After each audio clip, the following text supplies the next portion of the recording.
So now we're out.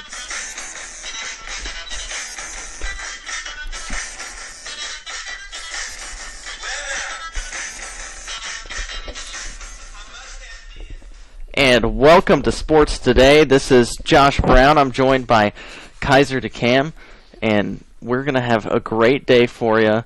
We'll talk about whatever we want to, sports in general, because it really is all about us. There's probably nobody listening anyway. So Literally, this is the start. let's be honest. We're pretty selfish, and we'll talk about whatever we want to.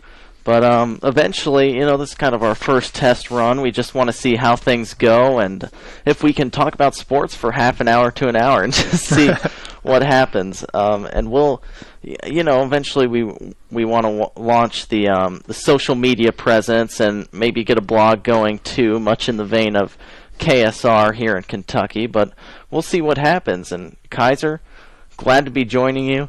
We've worked together, we've done broadcasting stuff in the past, and I can genuinely say it's going to be fun to talk sports with you.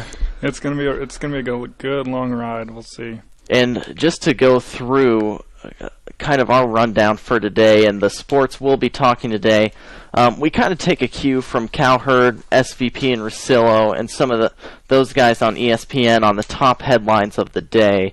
And top headlines of really the past week as well. And one of those, of course, has been the Richie Incognito and Jonathan Martin saga that's gone on for the past, what do you say, about a month now, Kaiser? For sure. I mean, I think it's been kind of lagging around for about a month, and now it's about to get serious with the Wells report coming out. Yeah, and Wells report just came out. Was it this past weekend? Yep. This past weekend, and ESPN picked it up and ran with it. And I mean, 144 pages of just, Incognito is completely guilty of harassment, and it's awful, man. It really is, and this just confirms what a lot of people thought, that Jonathan Martin did have a breakdown because he was fiercely bullied, and I'm putting that maybe a little bit mildly. The stuff that was said, it's kind of the stereotypical locker room jargon that we imagine when we imagine an NFL locker room, and it's kind of sad, and hopefully it doesn't go on in other locker rooms, but that's kind of what it seems like. And we'll delve into that a little bit, but want to run through the rest of the show so we don't, just talk about that right off the bat. Some other things we'll talk about today, of course, Incognito and Martin, and then kind of from that same topic, we'll talk about Michael Sam and his decision to come out and tell everyone that he is gay, but he's going to play in the NFL, Defensive Player of the Year in the SEC, and kind of the repercussions of that, and the anonymous executives who told the ESPN that would drop his draft status as well. We'll talk about that. We'll also launch into a little more football with Johnny Manziel and what we think about him. He had some comments about Russell Wilson and how he views Russell Wilson as a role model going into the NFL. We'll also talk some NBA, some soccer, my favorite sport. We'll go over it a little bit. I bet a lot of you didn't know that soccer was going on today. Champions League today, and World Cup coming up this summer, so just want to highlight that a little bit for you. College basketball, we'll get some Olympics for you, and whatever else we think of off the top of our heads, right, Kaiser? Exactly. Whatever, page 2 stuff we can find. Anything we can throw out there and hope that sticks. And again, just want to thank iHigh.com and Volar Video. They allow us to do streams for free. All you need is equipment, so definitely suggest them if you're looking to stream any sporting event, really anything school. If you got a high school or college, stream through them. They are excellent. And now we're going to launch in to the Jonathan Martin and Richie Incognito, kind of the depths of that. And there's a lot to go through, Kaiser. I mean, just the ESPN report I printed off is a good 5 pages, and it's just got highlights. Wells report had 144 pages total. What's your initial reaction? Because I know what mine is, but I'll kind of let you talk a little bit about that. Well, I mean, I kept a pretty open opinion from the start of this whole series. I mean, I wasn't, I didn't want to jump on any bandwagon. You never know what, pre-existing issues people have before this kind of things. And I mean, I think we all probably understand, or at least can acknowledge, that there's probably this kind of behavior going on inside of an NFL locker room. But, you know, with this Wells report, you know, I only got about 2 pages in and started thinking, you know, I completely agree with this, with the whole incognito problem. I mean, yeah, and it wasn't just Richie Incognito towards Jonathan Martin alone. It was Richie Incognito, two other offensive linemen, John Jerry and Mike Pouncey, and they didn't just target Jonathan Martin either. There's another player, and there's also a trainer who they also targeted with racial slurs as well. So it's kind of the whole perception that an NFL locker room is this macho place where it's very conservative and kind of old-fashioned in its thinking. It points towards that, and that looks bad it makes other NFL locker rooms maybe look bad when they might not be doing anything wrong, but definitely in this Dolphins organization, I think there was a lack of leadership.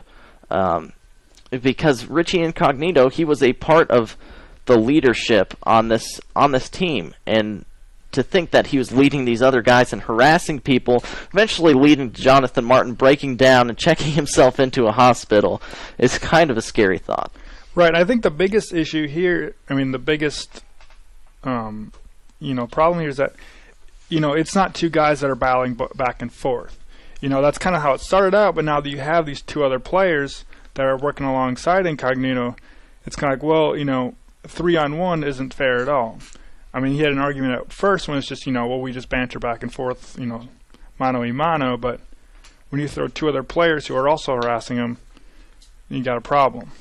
Yeah, and it's also another counterpoint that people may bring up is when they take a look at the Wells report and some of the things Jonathan Martin texted back to Richie Incognito, is maybe people might be against him because he was involving in some of the racial slurs and some of the homosexual slurs back and forth in text messages in between himself and Richie Incognito.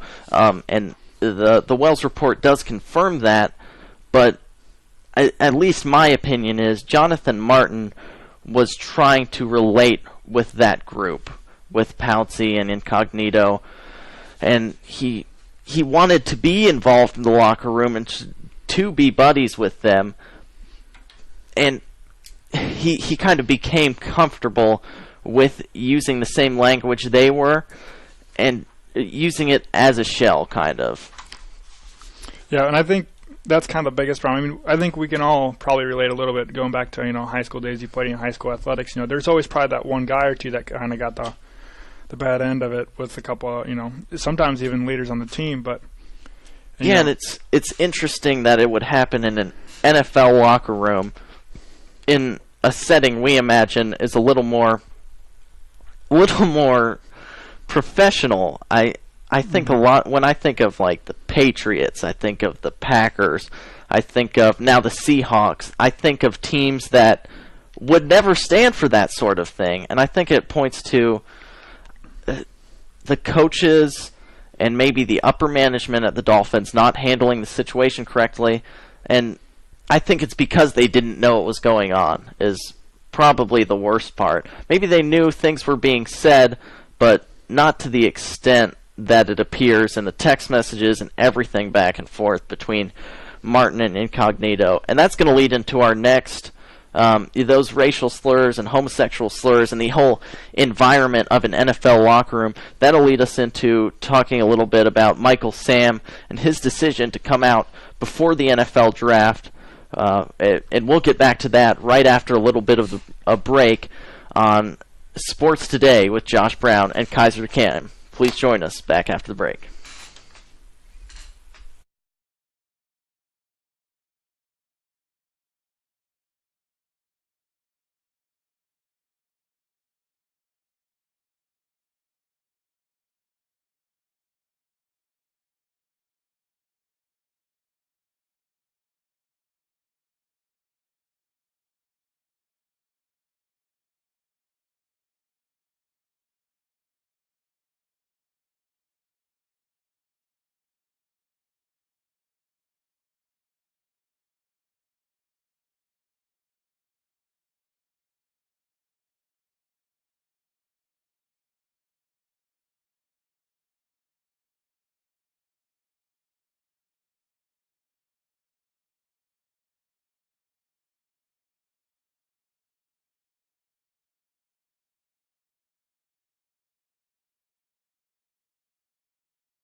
All right, we are back.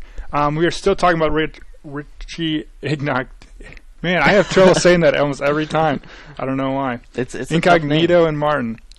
Picking it up a little bit more, I always kind of find it interesting looking at, how people respond to things, especially on Twitter, where everyone can go on and read it. Social media. The social media aspect of it all.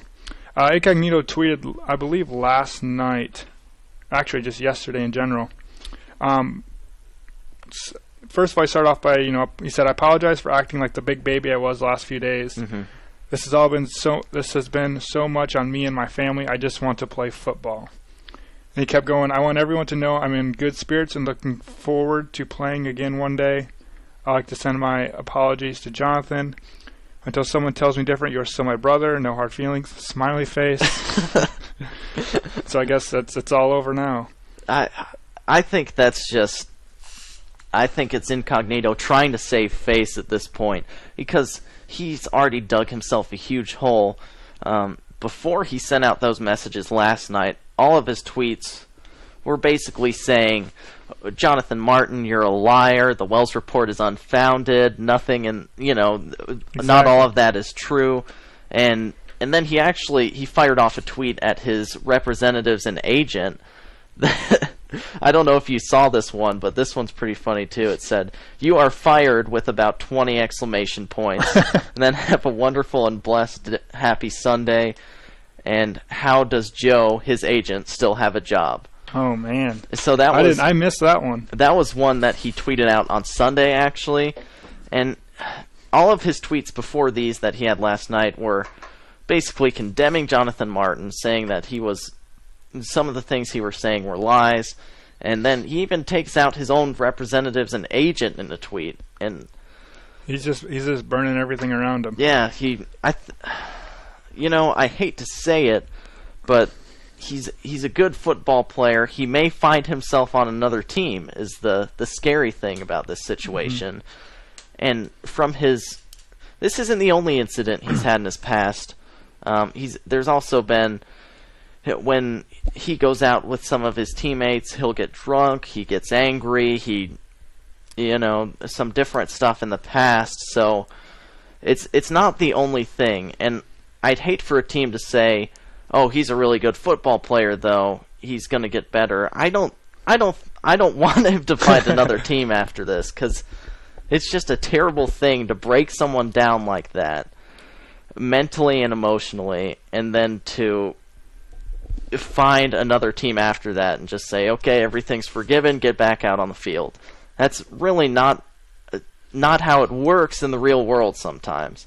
Right, and looking at the end of the first tweet and then going to that second, I just want to play football, I want everyone to know I'm in good spirits, looking forward to playing again. I think he just wants to get past. He doesn't want to think about this anymore. He knows that he's probably in a deep hole right now. Yeah. He just wants to play. But at the same time, he wants everyone to know he's in good spirits. I don't think a lot of people, unless they're close friends and teammates, close teammates. Yeah. Not that many people are that concerned about him. Yeah, and on the flip side of that, how many NFL executives or coaches are going to give Jonathan Martin a chance on a different team, knowing that he's a little fragile emotionally now? I think that would be very interesting to see if he can find another team, because the Dolphins have said that he's not going to be on the team at the end of the year. They're either going to release him or try and trade him to another team. I'd just be very interested to see if an NFL team would take a chance on a guy like that. And I know from what I've heard on Sports Center Radio, ESPN Radio, that a lot of people and NFL analysts, so to say, think that he might not find a team, and Incognito is more likely to find a team, which I kind of find interesting. But yeah, it's really just too bad, because I think for Martin, I think he should take off a year. Yeah. I know that's hard to do in the NFL. It's not like a regular college athlete, but I think you need, or a college athlete, not a regular.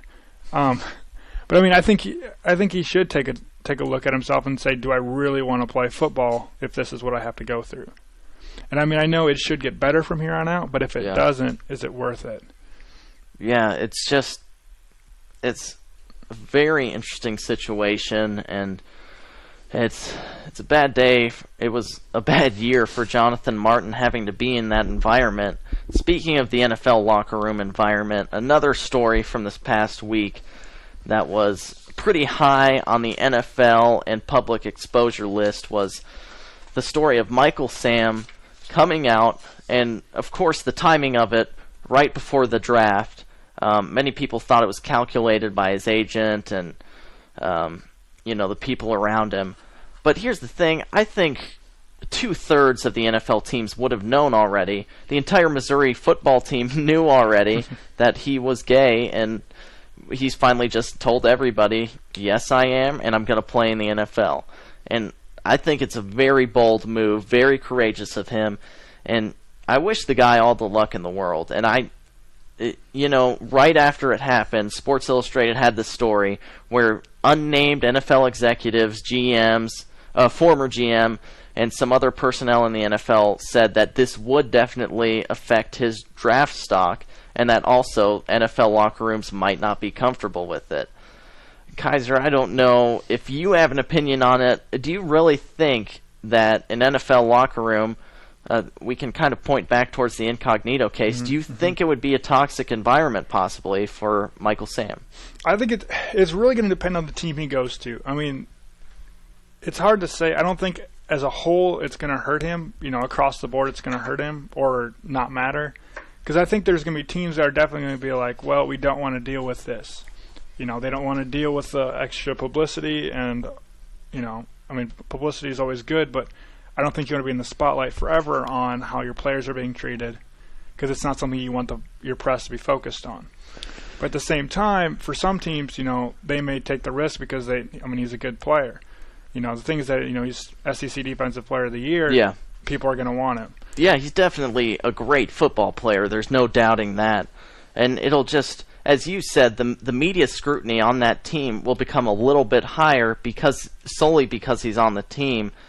And I don't know if it should be that way. There's already so much media in the locker room, and if it is let's say a team like, I don't know, maybe the Browns or Jacksonville can't turn down anybody. So a team that maybe might already be having trouble just finding wins, if they get that extra scrutiny on top of that, it might make them say, okay, we can't do this, let's release him. But I think a better team, late round draft pick, they're going to say, yeah, he's a great player, and maybe that puts him in a better situation because it's got to be a stable team that can take him in and make sure the locker room is right for him. So maybe that helps Michael Sam. Right, exactly. And I know you saw this too, the survey of NFL players. Yeah, why don't you go over that for us? Okay. Start off, they asked, I believe it was 3% of the of NFL players, just a quick quiz on how these different situations might affect them. One of the questions was, a player's sexual orientation matters to you. Only 7 out of the 51 said that was true. 44 said that it doesn't matter to them. I had teammates or coaches who used homophobic slurs last year. 32 said true to 19 saying false. Yeah, that one's... I say that one's pretty... In any sporting environment, guys say things like that. Let's be honest. It happens. So I don't know how they would want to approach that in a team, but that one's definitely interesting. Yeah, they have a hard time keeping it off the court and off the field, with fines and stuff. So I don't. There's no way to keep it out of a closed locker room. And last one was, last one we'll get to is, I would shower around a gay teammate, and 39 said they would be okay with that. But I feel like that's also a situation where you're not really sure. It depends on the locker room you go into, because I think there would be some people who have some strong feelings about that as well. And then the last one, of course, is an openly gay player would be comfortable in an NFL locker room. 25 true, 21 false, 5 no answer. So, and I think that's the bottom line there for the whole survey. And if you look at the first 3 questions, it's like, okay, yeah, this will work. But once you get to that last one, just exactly, would you be comfortable in it though? It's pretty split. Yeah, and that's, just looking at this Incognito and Martin story, it's it's clear that some teams throw those terms around, and that I don't know if Michael Sam would be comfortable with that. It really does depend on his personality, and I haven't seen many interviews with him, kind of seeing how he feels about that sort of thing. But clearly, a college team in Missouri was able to handle it all season long, and also look to him for leadership on the team. So I would figure an NFL team would be mature enough to handle him. You would think so. But I think, with the whole, would you be comfortable? I really think that goes along with, even if you're okay with it, like, are you going to be kind of embarrassed for everyone else who isn't? You know what I mean? Like, yeah. You're a team. You can't, be split in the locker room and say, yeah, most of us are, but half of us aren't. Mm-hmm. And I think it would take a coach and the management of a team coming before the season and saying, these are some ground rules we're setting because we've drafted this player and we want him to be comfortable in this situation. I think that would take a talk with Michael Sam at first, seeing what he's comfortable with, then the coaches coming in front of the team, maybe the captains at first, and just telling them, hey, if you hear this, let's just tell the guys to cut it out. And we got to be mature, handle this as professionals, which they are. Yep. I'm sure, there's probably a couple teams, that'd be like, they may talk to him before the draft too and be like, hey, we'd really like you, but we can't afford to take you. Like, we can't handle it. And I think he's going to drop a few spots, but I don't think he's going to, not go drafted or not, Yeah, I think he's a definite draft pick. And speaking of draft picks, guy we're going to talk about next, Johnny Football. He's definitely going to go high in the draft. We'll start a little bit of discussion about him and what he thinks about Russell Wilson, and then we'll get into some European football and some of the soccer that is on tap for today. But we'll take a quick break and bring it right back. This is Sports Today with Josh Brown and Kaiser DeCam.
And welcome back to Sports Today. This is Josh Brown and Kaiser DeCam going through a wonderful sports week this past week, and then just a lot going on in the world of sports. And when the NFL season ends, sometimes that's not always the case, but a lot of high-profile stories in sports news. And speaking of the NFL and upcoming college players who are going to make a dent in the draft, we're going to talk a little Johnny Football today, Johnny Manziel, and kind of talk about how he looks up to Russell Wilson in a way and thinking he can be successful in the NFL despite his height. Russell Wilson 5'11", Manziel 6 feet tall. Kaiser, what do you think Johnny Manziel's chances are in the NFL? Do you think he has a legitimate shot to be a star in the NFL? I think he does. I'm not gonna. I don't know if I can say how successful he's going to be, because I feel like, looking at the quarterbacks we have now, it's really hard to judge. It's coming down to being, the physical nature. Of course, this is why the story's so big, because he's so not short, but he's only 6 foot. The physical nature of quarterbacks isn't, I think it's decreasing a little bit. It's becoming much more intellectual. You need to be able to think, and if you take out the Super Bowl, Peyton Manning clearly has the upper hand on almost any quarterback. Mm-hmm. And so I think, it's not going to be about his stature and how physically ready he is, but just like how well can he prepare and how well can he, execute during a game. Yeah, and in this interview that ESPN had with Johnny Manziel, with the Houston Chronicle reposted by ESPN, Johnny Manziel just talked about how his height, a lot of people look down on it, but then he cited off players such as Drew Brees and Russell Wilson, who are in the NFL now and making a lot of noise. Drew Brees has been so good in the NFL, and now Russell Wilson this past year hasn't put up video game numbers, but in the Super Bowl, the most important game of them all, he stepped up, and man, that guy can play. I love watching Russell Wilson play, and I can honestly say the same about Johnny Manziel when I've had the privilege to see him play. He can do things outside the box that you would never think were possible for a quarterback, and it almost reminds me a little bit of a guy like Michael Vick, a guy who can think on his feet, literally, scramble out of the pocket, make a crazy play you've never seen before, and I think that's part of the reason why I think Johnny Manziel's in my top 5 for an NFL draft. Yeah, and I'm not afraid to say it. Top 5. Well, I mean, comparing him to Russell Wilson too, I mean, he's not necessarily a very flashy quarterback. He has those little scrambles and he'll make good throws downfield, but he's not, super flashy. He's not Cam Newton throwing deep every time. Yeah. And so, I think it's just going to turn into being how efficient can he be. Can he make the plays that need to be made and not go for the high road? Yeah, not make any mistakes that would cost your team and make them.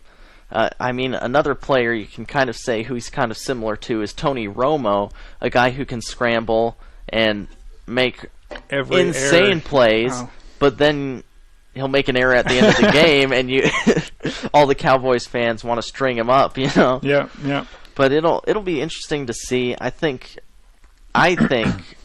top 5. I know that might be a little bit of a stretch. Some people have Teddy Bridgewater ahead of him as a quarterback, but there's a lot of teams who don't have quarterbacks. So I think he could go very high in the draft, and I think he'll be pretty successful. I don't think he'll flame out. A lot of people think because of his partying lifestyle and that he likes to go. He's a college kid. He likes to go out during the weekend and hang out with people. And if your nickname's Johnny Football, you have to live up to that. You have to. That's exactly right. Where do you think he is going to go in the draft, Kaiser? I don't know if you've got an opinion on it, but looking at these first 5 picks. You have the Texans, you have Rams, Jacksonville, Browns, Raiders. 3 of those teams definitely need a quarterback. And it would be very interesting if the Texans went out on a limb and drafted him. Yeah, it would be interesting. Because they've got decent quarterbacks right now, but maybe they're thinking these quarterbacks are okay.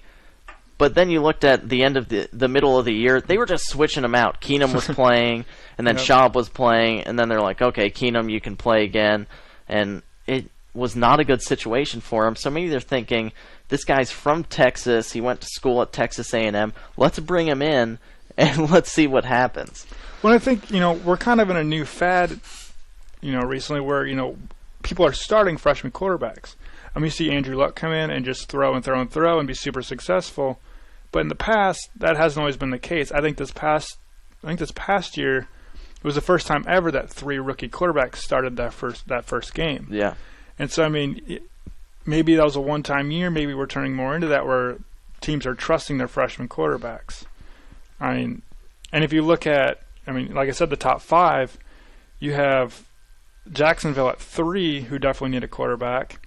Browns definitely need to find something of consistency, and then the Raiders, of course, too. I think Jadeveon Clowney goes first as the defensive end, but just because I feel like that's just the way it's going to go. Yeah.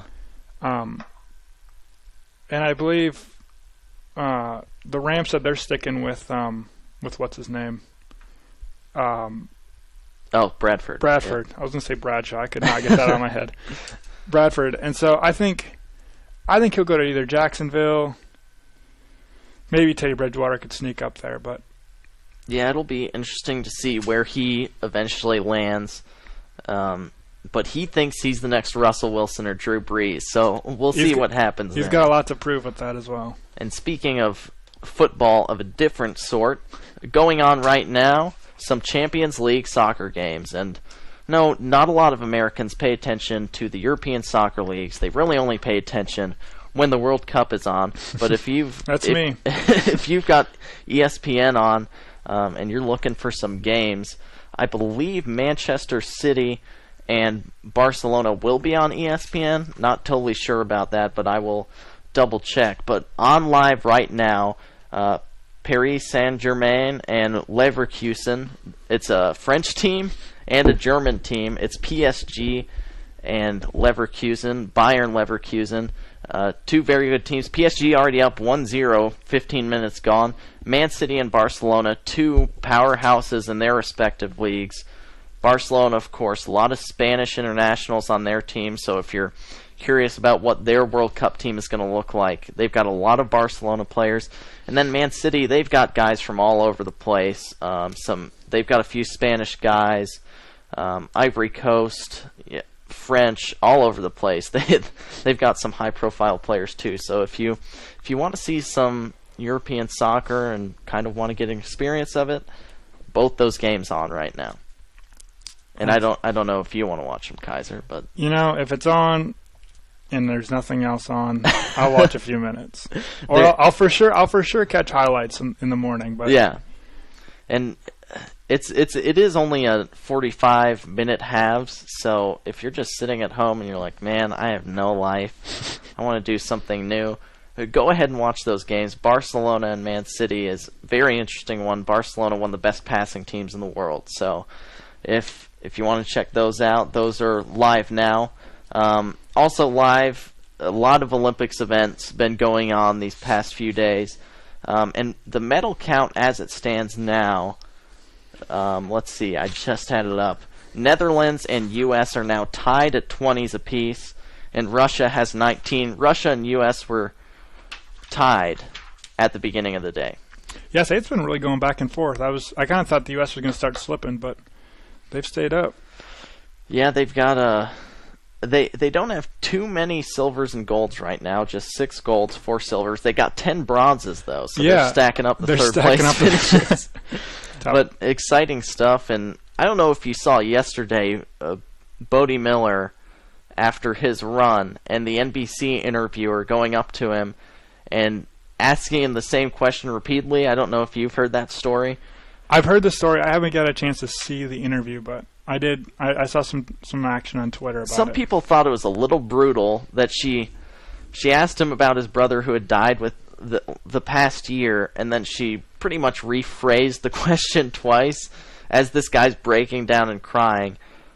It made for good television, but you really felt bad for the guy. It's like, okay, let's cut away now. Yep. Please make this stop. It's actually hurting us, the viewers. I mean, I saw something. I mean, most people were. I know Bodie went on Twitter and he defended her and said, that's her job. Mm-hmm. It wasn't that bad. But I think more people were pointing blame eventually on the producers. Yeah. And I don't know if you can officially say that they were doing it, but they didn't control it. And I mean, they are the content pushers of it. So, in the end, I think he is just very emotional. Obviously, he just gotten done with a run that he had done, and sometimes that happens. In sports television, you want to capture the emotion, maybe a little bit too far, possibly. Yeah, and I mean, this is just the polar opposite of the Richard Sherman. So I mean, you see both sides of it. All right, yeah, we're gonna take a quick break, about a minute break, and we'll get back to you. We still got NBA and college basketball on tap for you. And we'll jump into it on Sports Today with Josh Brown and Kaiser DeCamp.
And we are back. Sorry, I didn't give you much of a heads up there. This is Sports Today with Josh Brown and Kaiser DeCam. We're back after the break, and we're excited to be on the air live for the first time. Definitely a grand experiment that could meet failure very quickly, but we'll see what happens. We've been enjoying it so far. We're going to talk a little NBA now, jump into the Durant versus LeBron debate, and then look into our Mount Rushmores of basketball, as a lot of people have been putting it, our top four. And it's kind of interesting to put it down to a top four because I always think of like top 10s, top 5s, but the top four, Mount Rushmore of basketball. It's a weird going top four. It's probably the only time ever you do top four. And Kobe had his opinion on a top four. We'll get you a quick video clip of that and then have some reaction. We heard LeBron James Mount Rushmore last week. Give us your Mount Rushmore. Mount Rushmore. Yeah, you got to understand, I'm an Italian kid, so I don't even know how many presidents are on Mount Rushmore. 4. 4, okay. So let's go. I'd say Magic, Bird, Michael, and Russell. That's impossible to do 4, though, man. Come on. I mean, that's tough. Absolutely tough. And very interesting that Kobe didn't put himself or LeBron James in that top 4, I think. Because I think both of them are at least in contention to be in the top 4 of all time. Yeah, and I don't know if it's just because it's too recent that he doesn't want to think of that. I mean, I can kind of understand that. It's kind of true. The farther away you are from that time period, the better they are. Mm-hmm. And then it kind of slowly decreases, actually.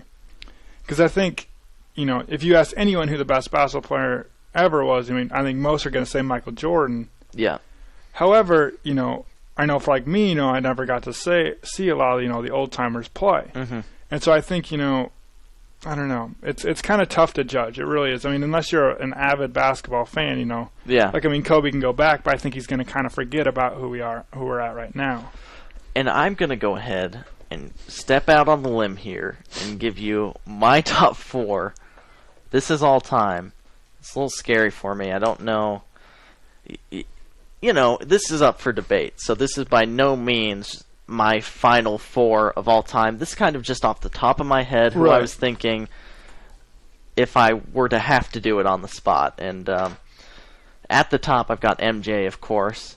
Then next to him, I'm going to have LeBron. I'm going to have King James. And that's because he has changed the game as a physical presence. He can do it all. Defensively, offensively, he can play any position you put him in. I think he's just all-time great. I think I'll put him up there as the guy right next to MJ on the Mount Rushmore. And then this one, I'm going to throw it back old school a little bit. I am going to go with Bill Russell because not only did he play during his career, he played and coached a team, and he won significant amount of titles.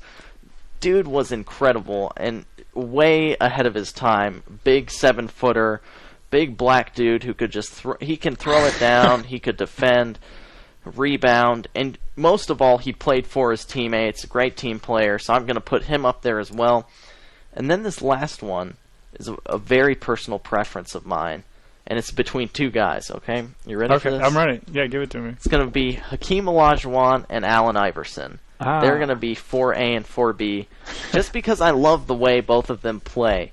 Allen Iverson, definitely a volume scorer, as they would say. He threw up a lot of shots, but he was so exciting to watch. I loved watching Allen Iverson play.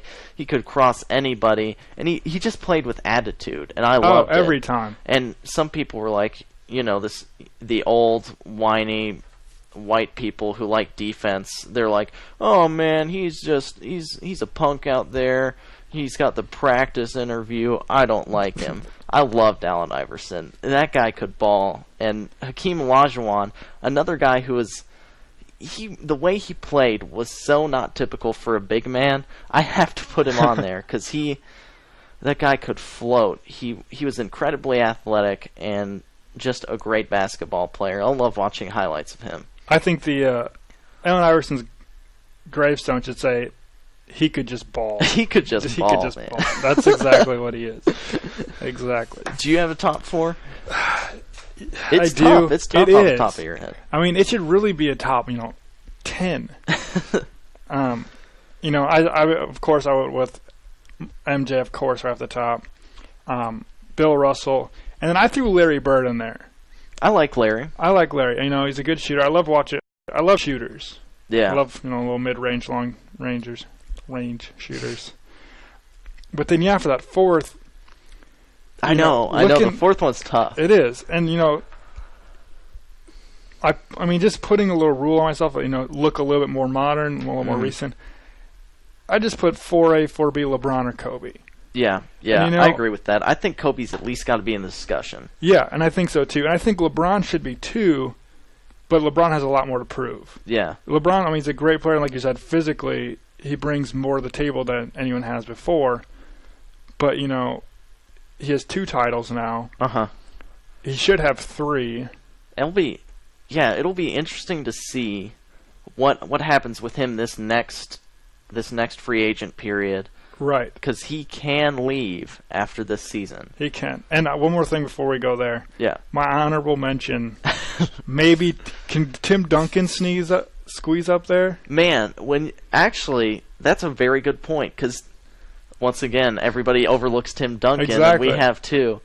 The guy was a centerpiece for at least 10 years for the San Antonio Spurs. I mean, he's ageless. I mean, he's a robot, man. He plays the exact same way he does now that he did when he first started. He was a little bit more athletic, but it's the deliberate post moves. Just, I'm going to do my thing here in the post. There it is. It's good. You can't stop me. Yep. Allen Iverson's crossover is the equivalent to Tim Duncan's bank shot. Oh it's my just gosh. that trademark Patented. that just doesn't go away. Man, that's a very good point. I mean, he's got 4 titles. He's got more than. I mean, if you want to be technical, he's got twice as many as LeBron has. But I mean, and they really haven't had another star that was on their roster, if you think about it. Yeah, I mean, you have Ginobili, and you had Tony Parker, Bruce Bowen, when he was still playing, was on that team. They just had a solid team. They had a very good team, and I think it's fair to say Tim Duncan was the star for that team. Man, I feel so bad for Tim Duncan. Actually, I don't. He's doing great. He's doing great for himself, and he's still going strong. And I mean, I knew he had 4 titles, but looking back, I mean, they won in 99, 03, 05, 07. I mean, that's 3 titles. And longevity too. Yes. It's not just a spurt of 3 and 4 years. It's like across almost a decade. Right. I mean, it's like LeBron winning the past 2 years, but then what if he doesn't win for the next 3 or 4? Yeah. Man. Timmy Duncan. Might have to put him on Mount Rushmore. Yeah.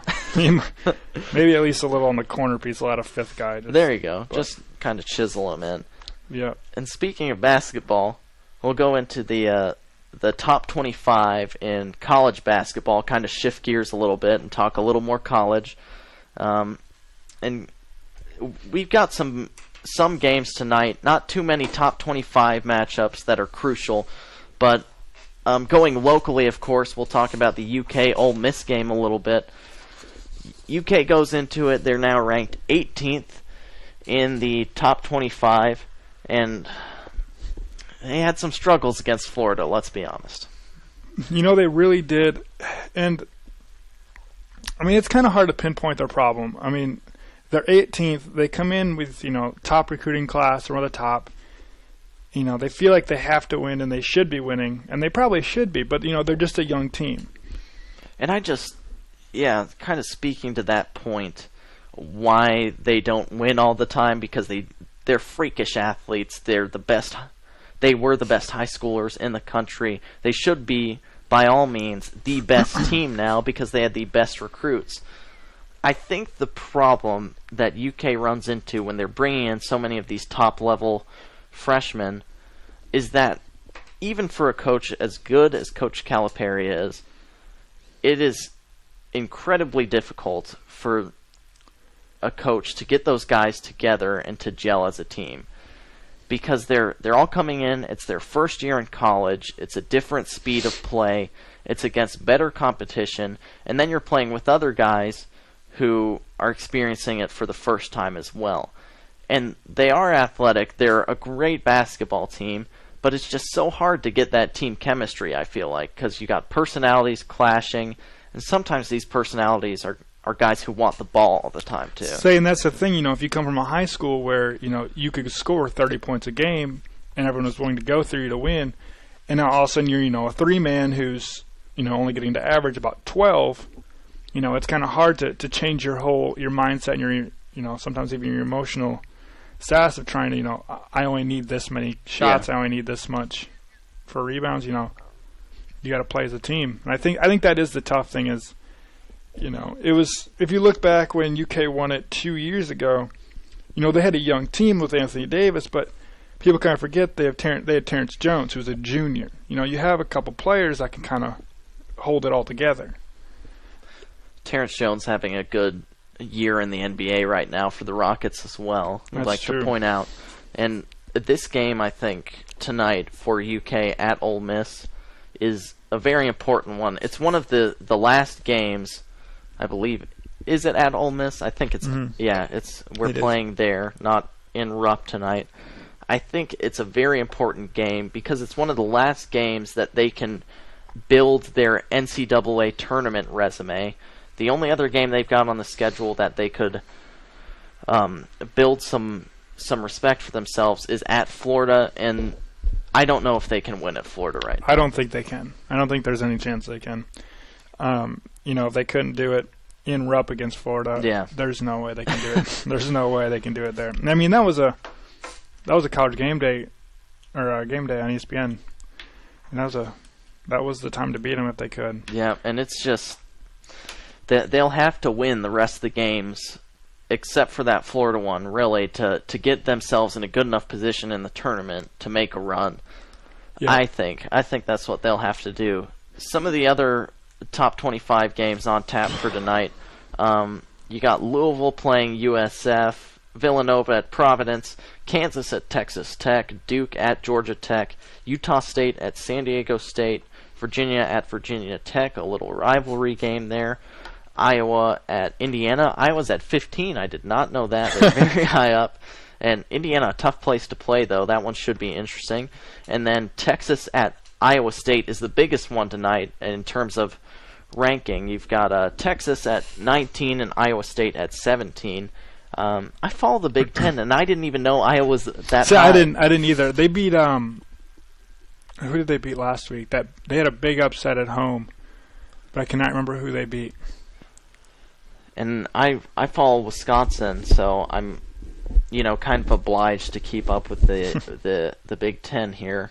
I'll look up who Iowa upset. Wisconsin and Kentucky actually have kind of been flip-flopping rankings. Wisconsin is at 16 now, and in the coaches poll they're at 18, and in the coaches poll UK at 16. So they're kind of flip-flopping that way. Interesting to see. Iowa, against Michigan, that was the upset. 85-67. They shellacked them. Yeah. That's impressive. Big Ten really competitive this year. It is. I'm kind of surprised, Indiana's not. I thought Indiana would be a lot better this year. I'm kind of surprised. Yeah, they've got some good players, but again, with the competition in the Big Ten, it's so hard to get wins, especially when you're away from home. And Wisconsin started off the season, they were one of the few undefeated teams left, and then they get into the Big Ten schedule, and it's like, oh, there we go. I think it was 3 losses in a row. So, and still at the top of the top 25 is Syracuse, still undefeated. They've been squeaking through, though. Yeah, they've had a few close ones. They had that last-second buzzer beater. Yep. Barely kept them alive. And maybe they should have printed off some 40-0 shirts at the beginning of the season. Yeah, I like Syracuse. I mean, they're obviously winning games, but there's something about squeaking out these wins in the middle of the season that has to be a little bit alarming for them. I mean, they're undefeated, but they're not. They could easily have 2 or 3 losses right now if it wouldn't be some late from the close games at the end. Right. And then number 2 is Florida. and that's kind of expected. Yep. They're up there. And number 3, Wichita State, of all people. Of all- They haven't lost this year, though, so props to them. That's impressive. They play in a weaker conference, of course, but they did have some wins against Tennessee and Alabama earlier in the year. Also, St. Louis University, not a bad team, and BYU. So they've got some wins against decent teams, and they just got to ride out their conference schedule. They could go into the tournament undefeated, honestly. Yeah, they honestly could. And I mean, looking at the Syracuse schedule as well, I mean, it's possible. I think that they could go undefeated. I mean, they're at least in the regular season. They have Boston College, which I think they can beat easily. Duke's at number 5 at Duke. That's going to be, I think, the best opportunity for them to take that first loss. But then Maryland, Virginia could be a tough team as well. But they have a lot of road games to finish it out, and I think they'll be tested. But I think they end with 1 or 2 losses. Yeah, March Madness again will be so exciting this year. I can't wait. It's one of my favorite times of the year, except my favorite team, Wisconsin, always seems to just lose in the opening rounds. UK's my second team, of course, because we both live in Lexington. We're homers, let's be honest. Right. We like to see them do well. And UK, I really hope they do well this year in this tournament. Yeah, but at least make it interesting. At least make it to the tournament first. I mean, set your goals, make it there, and then just prepare. And it's tough with a young team. Yeah, they've got so many athletic guys. It feels like they could beat anyone. It's just a matter of putting it together. Yep, and I mean, on paper, yeah, they could probably play against anyone. But I mean, if you look at their leading stats here for UK, I mean, Julius Randle averages 17.8, yeah. Also 12 rebounds. I mean, you compare that to any of them for the games tonight. I mean, no one compares in points and rebounds. I mean, that Julius Randle is an absolute beast, man. Yeah, he is one of the best post players I've seen in a while at Kentucky. Kentucky's had, it seems like every year they bring a guy who can absolutely dominate in the post too. Yeah. You got Anthony Davis, who's a monster in the NBA now. Nerlens Noel, which hoping that he's gets fully recovered soon and will get back out on the court and play well. And then DeMarcus Cousins, of course, in years past. And he's had a pretty good NBA career, too. It stinks that he's stuck with the Kings of all people. Yeah. But what are you going to do? What are you going to do? Just got to deal with it and make the best of it. But, I mean, if you look at, sometimes when you go to the NBA, you get on that crappy team and you just got to deal. I mean, John Wall. Yeah. Wizards were terrible. Just terrible. And I mean, they're getting there. They're getting there. I mean, you just kind of try and be that leader if you can. And I mean, started from the bottom, now they're here. Well, they're almost here. Speaking of Drake references, we're going to go to a break. There's no song that he has that's called a break. But we'll bring it back to you after a minute and just close with our closing thoughts, and then share with you some of the schedules of what you can see on TV tonight. And we'll bring it back to you on Sports Today with Josh Brown and Kaiser DeCamp.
And welcome back to Sports Today. This is Josh Brown, joined by Kaiser DeCam. And we've had a fun hour of sports talk, and it's been a doozy. We've discussed Richie Incognito and Jonathan Martin, talked about Johnny Manziel a little bit. We talked about Michael Sam. Discussed the NBA, soccer, college basketball. Man, we ran through it all, didn't we, Kaiser? We really did. I mean, we fit a lot here in just an hour. And we're, it's been fun. We're kind of just experimenting with this format, seeing if we enjoy it. We'll listen back to it and decide if it stinks. If it does, we'll just erase it from the face of the earth, and nobody has to hear of us again. If we really like it, though, we're going to go forward, do some social media, get the website going. Heck, start our own KSR. Where else exactly? And what we would talk about next if we had a show tomorrow or within the week, probably go through some more NFL talk. I'm sure there will be some more reaction to Richie Incognito and Jonathan Martin, and then the Olympics ongoing. I think, how long do we have left till the Olympics? Is there another week? Yeah, I think just about. Yeah. See if the U.S. can lock up some more on the way and win it all. Get the gold of golds. The gold. There should be a giant...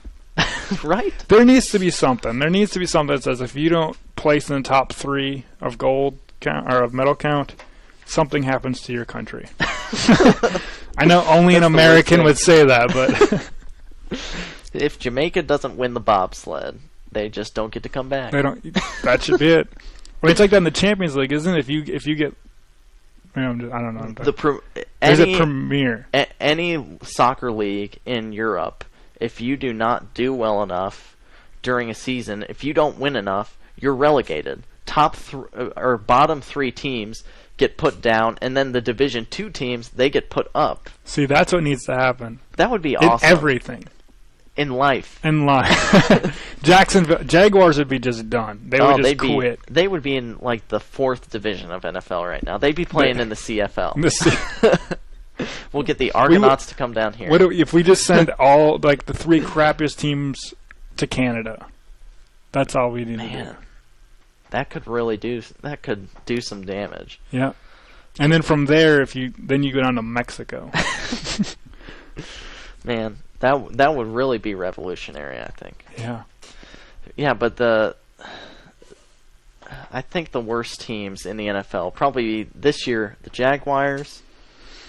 Rams were pretty bad. Rams are bad. And who would be the third team? My Vikings are pretty bad, but I don't remember. They've got Adrian Peterson. Yeah, I mean, there should be little clauses if you have certain players. They've got an all-star. I wonder who would be that bottom. I don't know. The bottom 3. Bring 3 CFL teams up. Yeah. Flush those other ones down, man. Just That's a good just idea. Flush them. We should talk to Roger Goodell about this. Groundbreaking stuff. On tonight, in case you're interested in watching any NBA or college basketball action, the biggest games, we went through the college basketball a little bit, so I'll jump to NBA now. The Heat facing off against the Mavericks tonight at 8:30. LeBron James, just ridiculous. He's averaging 26.3 points, 6.8 rebounds, and 6.4 assists per game. And that's an average night. He could get a triple-double anytime he steps out on the floor, so that one's a good one. 8:30 Eastern against the Mavericks are the Heat. Another good one on tap tonight is 10:30 Eastern, Spurs at Clippers. Both of those teams very good in the league right now, and Clippers especially with Blake Griffin. They are getting Chris Paul back, so it'll be interesting to see if Blake Griffin does as much as he has done with the Clippers offense. He's averaging 23 points per game. And then on the college side of things, of course, we're going to plug our hometown team here, UK playing at Ole Miss tonight. That one starts at 7 p.m. Eastern. Definitely, if you're in the Lexington area, you'll be watching that one. Hopefully they can bounce back from the Florida game. And then the other big one, 2 ranked teams, Texas at Iowa State tonight at 7 Eastern as well. Some pretty exciting ones tonight, Kaiser. What's that? Some pretty exciting games tonight. Oh, yeah, for sure. And we'll be tuning into those. And hopefully you tune back into Sports Today with Josh Brown and Kaiser DeCam. We're going to wrap it up here from our studio and wish you a happy rest of the day. And we'll do this again sometime. I don't know. We'll find a time. We'll see if we can find the time. And we'll probably throw this up on a webpage at some point. And hope you've enjoyed listening. Again, this is Sports Today with Josh Brown and Kaiser DeCam signing off. Later.